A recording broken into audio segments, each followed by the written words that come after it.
have a little chat, shall we? So, recently, on social media, I've just been seeing a whole bunch of pictures of self-harm. Everywhere on Facebook and Twitter and Tumblr, everywhere you turn, there's a picture of someone who has blood running down their wrists.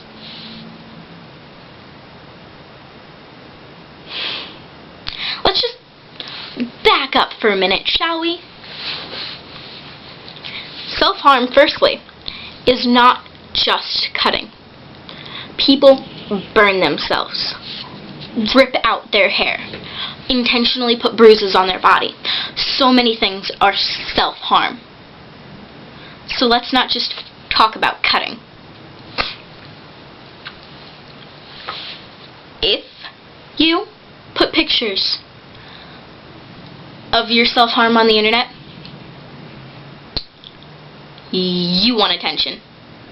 There's no other way to put that. You want attention.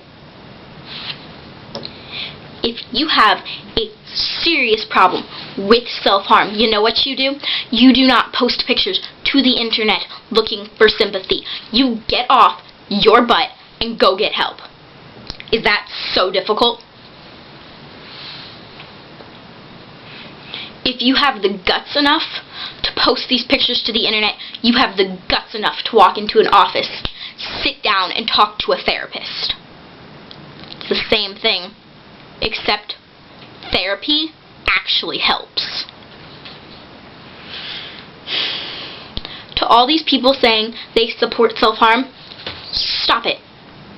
Stop it right now. I know you don't mean you support people hurting themselves, but rather you support the cause.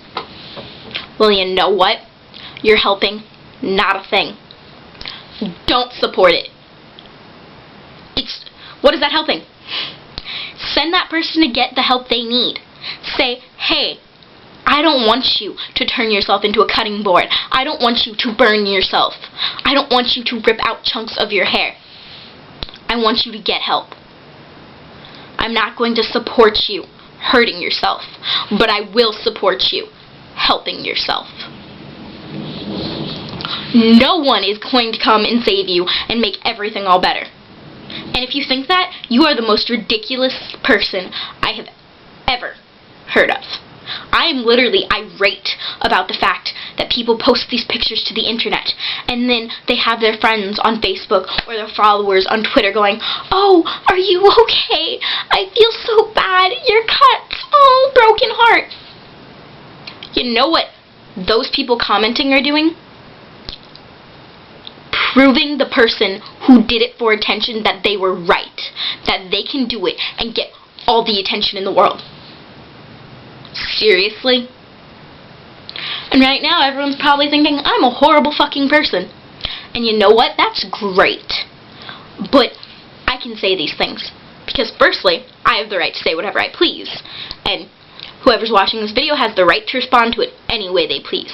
But secondly, I've been through it.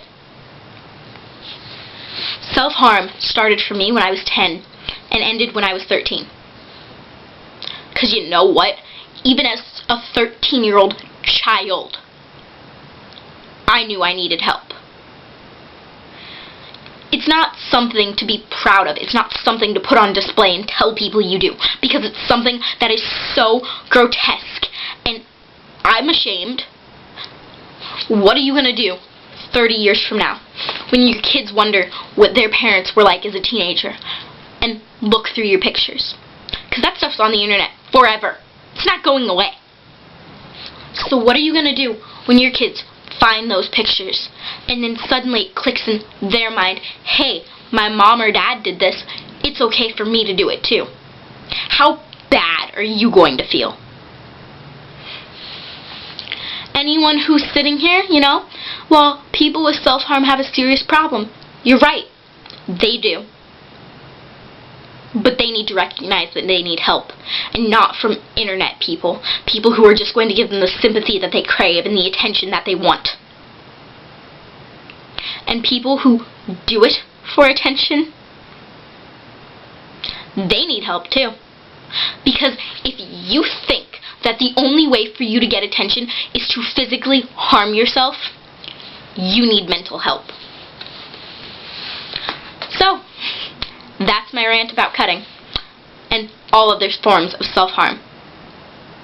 Get help. Don't just sit there and complain about how depressed you are and show people your scars, because that's getting you nowhere.